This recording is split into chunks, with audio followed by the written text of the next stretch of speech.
Nshuti zanjye bene data nongeye kubaramutsa aho murereye hirya no hino mu mpande enye z'isi kandi mbifuriza amahoro n'imigisha biva ku Mana Data wa twese ubikomezwa kuri mwe mwese ndetse n'abanyu bose. Ikaze rero aho tugiye kuganira ku ijambo ry'Imana. Reka ntangire ndirimba aka karirimbo kari muri Zaburi. Ijwi ryanjye ntabwo rimeze neza ariko ndagerageza munyihanganire. Ijuru niryo Uwiteka ariko isi yayihaye abantu, abapfuye ntibashima Uwiteka cyangwa bamanuka bajya ahacecekerwa, ariko twebweho tuzajya duhimbaza Uwiteka. Uhereye none ukageza iteka ryose, sinzapfa ahubwo nzarama, kerereza abandi imirimo Uwiteka yakoze. Reka twiragize Imana mbere yuko dutangira kuganira. Uwiteka Imana idukunda tuyaringiwe mu ijuru, tugushimiye uburinzi bwawe butangaje bwabanye natwe iminsi duhereje inyuma kubaho kwacu kose, ukaba utwemereye ko tugera muri aka kanya keza tugihumeka umwuka w'abazima. Izina ryawe niryubahwe. Turakwinginze ngo utubabarire ibyaha byacu byose, utweze utuboneze, maze uduhindure abana bawe ukunda kandi wishimira. Muri aka kanya tujye kuganira ijambo ryawe, turaritse umwuka wawe wera ngo azabane natwe kandi dusobanukirwe neza n'ubushake bwawe, kubera ko umwuka wawe adahari nta kintu na kimwe tubasha kumva, ahubwo byose tubasha kubyumva tukagira ngo ni amakuru, tukagira ngo ni inkuru ziri aho zidafite ikindi zigendereye, nyamara harimo ubutumwa dukwiye gusobanukirwa, ubutumwa bw'ingenzi bwatugirira uyu mumaro, bukarokora benshi muri twebwe uyu munsi. Twemerere ururukire kubana natwe no kuturinda, kandi umwuka wawe wera abe kuri twe dusobanurire, duheje Satani n'ingabo ze z'umwijima kugera ku musozo. Izina ryawe ryera tubisenze kandi tubyingingiye twizeye kubiduhera ubuntu. Urakoze Data, amen. Reka dusome amagambo aboneka mu Befeso igice cya 6 guhera ku murongo wa 11 ndetse tugeze ku wa 12. Mwambare intwaro zose z'Imana kugira ngo mubashe guhagarara mudatsinzwe n'uburiganya bwa Satani, kuko tudakirana n'abafite amaraso n'umubiri, ahubwo dukirana n'abatware n'abafite ubushobozi n'abategeka iyi si y'umwijima n'imyuka mibi y'ahantu ho mu ijuru. Hari nyuma y'uko mpostinze isomo ryo munsi,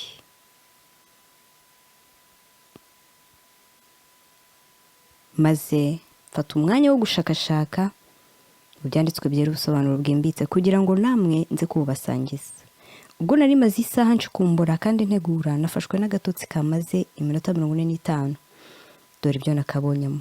Nabonye mpura n'abantu benshi bambaye imyenda nk'iy'abakora kwa muganga, maze bambwira ko hari indwara z'ubwoko bubiri ndwaye kandi ko ari ngombwa kunsuzuma. Ariko mu mutima ndibaza nti se indwara bambwiye ko ntazo mfite? Ariko kuko nabonaga biteguye, ndagenda nurira agatanda basuzumiraho nta mpaka kandi nkumva ntuje cyane mu mutima. Ngeze muri icyo cyumba rero nabonye harimo umucyo utangaje ku buryo nabonaga atari uw'amatara asanzwe, kuko byinshi byangaragariraga ariko sinawutindaho.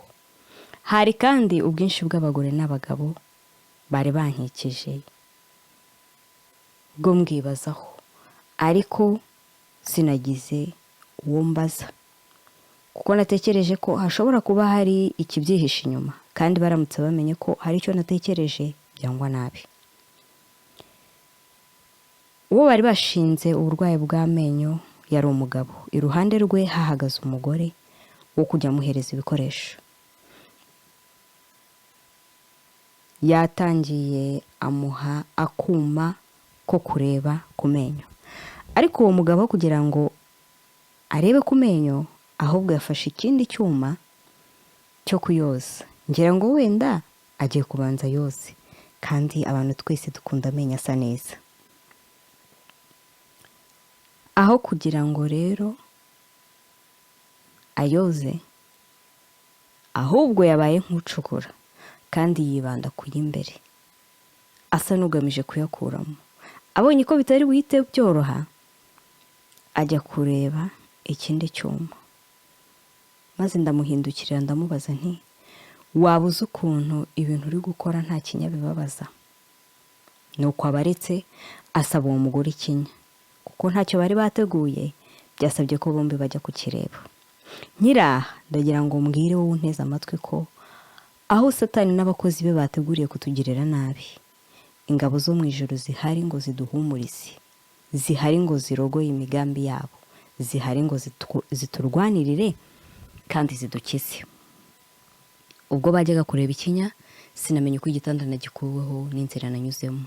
Icyakoze nabonye nagejejwe ahandi hantu, ncitse abo bagome, kandi amenye Imana yampaye nta na rimwe bakuyemo, ntacyo bangije, ndetse nta n'ikindi kintu bankozeho. Ubwo narimo ngendagenda mu nzira, nanone kandi naje kubona ngoswe n'abandi bantu ntazi, bo barushaga ba mbere kuba babi. Kuva ubwo natangiye urugamba rwo guhunga no kwihisha, mpungira ahantu hatandukanye, mu mashyamba, imisozi, mu bantu benshi. Ariko uko ncika bamwe ngasanga imbere abandi, bakoresheje ibintu bitandukanye birimo moto n'amagare n'amamodoka, ndetse n'ibisimba biteye ubwoba ngo bangereho. Ariko kubw'uburinzi bw'Imana ntacyo bantwaye, nyamara benshi muri bo bashibukanywe n'imitego bari bateze, hari n'ababigendeyemo. Ubwo rero twari tuvuye mu buhungiro bwo mu ishyamba ry'inzitane, dukomeje gushaka ubuhungiro, twabonye bisi nini cyane ariko tutaza hirya. Yagendaga buhoro kandi nkurikije uko nayibonye ntawe yasigaga. Iyi bisi imeze nka zimwe zijya mu bindi bihugu cyangwa se zitwara abakerarugendo. Njye nabo twari kumwe twayirutseho, umushoferi wayo atubonye araturindira, ariko nubwo twayinjiyemo ntitwayizeye bitewe n'ingorane twahuye nazo mu nzira aho twagendaga hose, maze duhitamo gufata imyanya yo hafi y'umuryango aho gusohoka byakoroha kwibwira kw'abantu. Yaje rero kutujyana itugeza ahantu hadatuwe kandi hijimye. Tukisohokamo hanze, twahasanze umukobwa cyangwa se umugore mugufi wambaye imyenda y'imikara, kandi imbere ye hari ibendera ry'umukara n'ibyapa by'umukara. Akaba yari umuhanuzikazi. Akimbona azanyegera, atangira kumbwira ukuntu anzi, azi imyaka yanjye n'amazina, kandi ko afite ubuhanuzi bwanjye bwo kunkiza. Nahindukiye ndamwitegera, nibaza ukuntu ahantu ndi ntahazi, n'ukuntu ambwiye ngo aranzi izina, imyaka, kandi afite n'ubuhanuzi bwo kunkiza. Ndamutumbira, nkomeza kumwitegereza. Ndebye naje kubona iruhande rwe, mpabona marayika w'umwijima ari we mutware we. Imbere yabo hari inzira imanuka ariyo twari twerekejemo. Wakomeza imbere ukagwa mu manga, ariko ntabwo wayirebeshaga amaso. Nahindukiye ndabitegera kandi ndabatumbira, manika ukuboko kw'iburyo ndakubatunga bombi, maze ndasenga. Ubwo nasengaga nibutse amagambo ari muri Zekariya igice cya 3 ku murongo wa 2 avuga ngo, Uwiteka abwira Satani ati, Uwiteka aguhane yewe Satani. Maze mbwira Satani nti, Uwiteka aguhane. Mpindukirira na wa mukobwa ndamubwira nti, Uwiteka aguhane. Nyuma y'umwanya munini wo gusenga no gutabaza ijuru kandi narushye, wa mukobwa yateruye ibintu bye aragenda. Nuko mbona na Satani akubita amababa, ahindukira aguruka agenda. Bakiva aho ngaho nabonye igitangaza gikomeye. Nabonye imirabyo irabya, inkuba zirakubita, ngira ubwoba ariko nguma mu mwanya umwe. Bidatinze mbona marayika w'umucyo aza hafi y'aho narindi, ashinga ibendera riteganye n'aho nari mpagaze. Kristo nawe araza ahagarara iburyo bwa marayika aho yitegeye iryo bendera, ariko mu rundi ruhande hitaruye aho nari. Muri uwo mwanya nerekwa akarengane kazi abahisemo gutwara ibendera rya Kristo ndetse n'abahagarara munsi yaryo. Ariko kandi nitegereje neza mbona ntibigereranywa n'intambara nari mvuyemo n'imanga yari imbere yanjye. Maze ndazamuka negera rya bendera, ndarifata ndarigundira ndira cyane, ndavuga nti nemeye kurenganywa nzira umwami wancunguye. Uwo mwanya numva ndaruhutse, nakangutse nkigoswe n'uwo mucyo, marayika w'Uwiteka ndi imbere na Kristo andi imbere, rya bendera ndigundereye. Umucyo wari aho sinabasha kuwuvuga cyangwa ngo mwandike habe no kuwushushanya. Nshuti mwene data nkunda, nakijijwe kugira ngo nawe ukizwe. Wibuke ko imbere yanjye hari imanga, ibyayo sinabimenye. Bisi yari yuzuye abantu, abo nabo sinamenye iherezo ryabo. Mfite ikibazo nshaka kubaza buri umwe.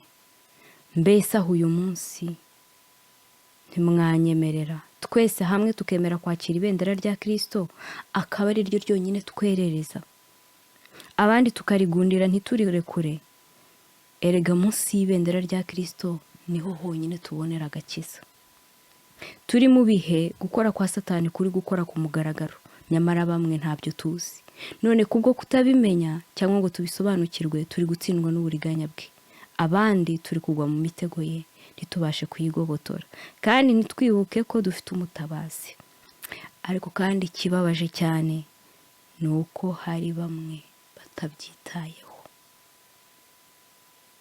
Mu rugamba namaze iminota 45 sinigeze menya bandwanya n'icyo bampora.